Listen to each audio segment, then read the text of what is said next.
Hello friends, मैं हूं Shivani. Welcome है आपका मेरे यूट्यूब चैनल पे। फ्रेंड्स, जितने भी आईटीआई के छात्र हैं, आप लोग की जो परीक्षा होने वाली है, आप लोग के लिए एक नया गाइडलाइन डीजीटी की तरफ से जारी कर दिया गया है।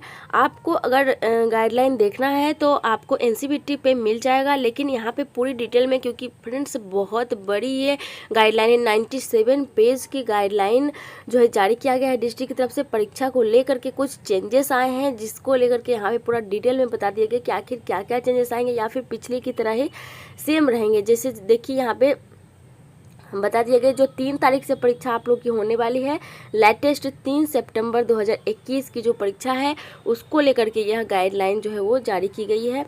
तो चलिए हम नीचे चलते हैं और देख लेते हैं यहाँ पे एग्जामिनेशन गाइडलाइन आखिर क्या है। देखिए, guideline for examination in ITIs. तो यहाँ पे सबसे पहली चीज़ क्या दी गई है फ्रेंड्स, यहाँ पॉइंट बाय पॉइंट बताया गया है। क्योंकि ये 97 पेज का है तो छात्रों को बहुत ज़्यादा परेशानी होगी इसको देखने में। इतने ज़्यादा पेजेस है इसमें कि छात्र जो है वो समझ नहीं पाएंगे कहाँ क्या चीज़ लिखा गया है। इसलिए पहले इन्होंने क्या किया है, कंटेंट दिया है, मतलब पहले इन्होंने नंबर बाय नंबर करके बता दिया है कि कौन से नंबर पे आपका क्या मिलेगा। जैसे बुक में होता है कि कौन सा क्वेश्चन कौन से जो है नंबर पे मिलेगा, पेज नंबर वगैरह, ये सारा चीज़ भी यहाँ पे बता दिया है कि जैसे फर्स्ट नंबर यदि आप देखिएगा तो यहाँ पे बैकग्राउंड मिलेगा, सेकेंड नंबर में कुछ और मिलेगा। तो मेन चीज़ों मैं आप लोग को बताऊंगी, इतना ज़्यादा यहाँ पे दिया गया है। ये सारी चीज़ें आप लोगों के लिए इम्पोर्टेंट नहीं है, जो मेन चीज़ें हैं वही इम्पोर्टेंट मैं आप लोग को यहाँ पे बताऊँ। क्योंकि यहाँ पे देख सकते हैं 26 तक नंबर तक यहाँ पे बताया गया है। तो मेन चीज़ देखिए क्या क्या है, आपके एग्ज़ाम के बारे में जो चीज़ें होंगी वो यहाँ पे आप लोग के लिए इम्पोर्टेंट। जैसे कि 5 नंबर में देखिए examination pattern and marking scheme, ये इम्पोर्टेंट है।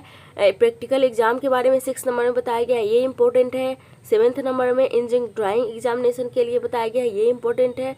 8 नंबर में थ्योरेटिकल एग्जाम के लिए बताया गया है, ये इम्पोर्टेंट है। और 9th नंबर में देखिए बताया गया है marking pattern for engineering and non engineering. तो ये सारी चीज़ें काफ़ी जो है इम्पोर्टेंट है, जिसके बारे में मैं डिटेल में आप लोग को बताऊंगी।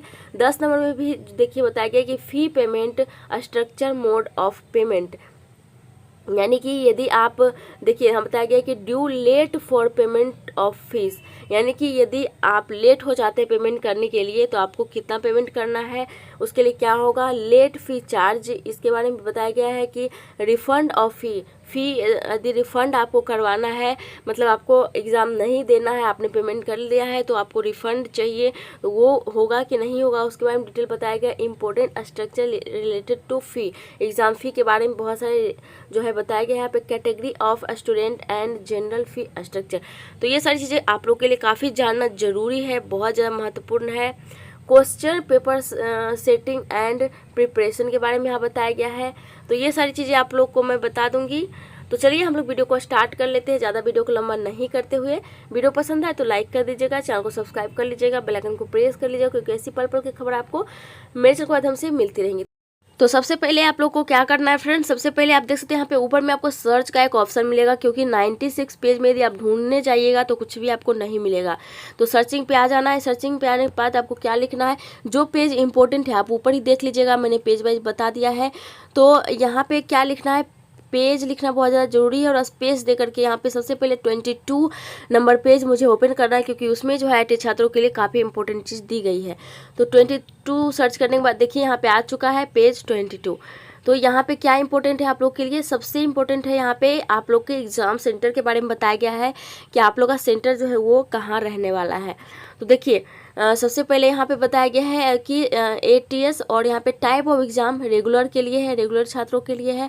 यहाँ पे centre for practical exam, centre for engineering drawing के लिए, और centre for other theory exam के लिए, यानी कि तीनों के लिए यहाँ पे बता दिया गया सेंटर कौन कौन से होंगे। तो देखिए सेंटर फॉर इंजीनियरिंग ड्राइंग के लिए नोडल ITI में आप लोग का सेंटर जाएगा इंजीनियरिंग ड्राइंग का।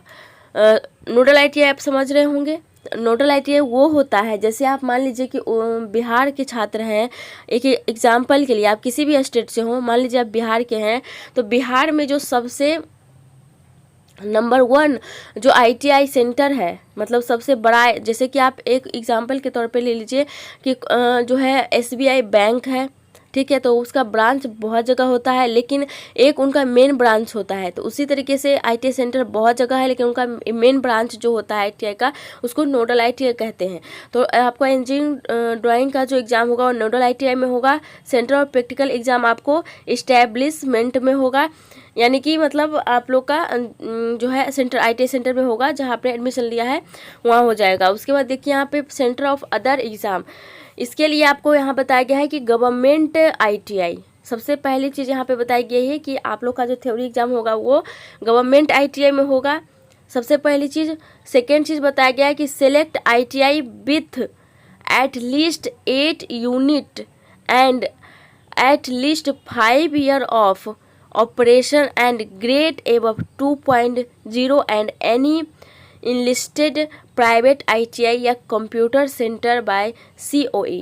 यानी कि सबसे पहला यहाँ पे बताया गया है कि गवर्नमेंट ITI जो है गवर्नमेंट ITI में होगा, ठीक है, आप समझ गए।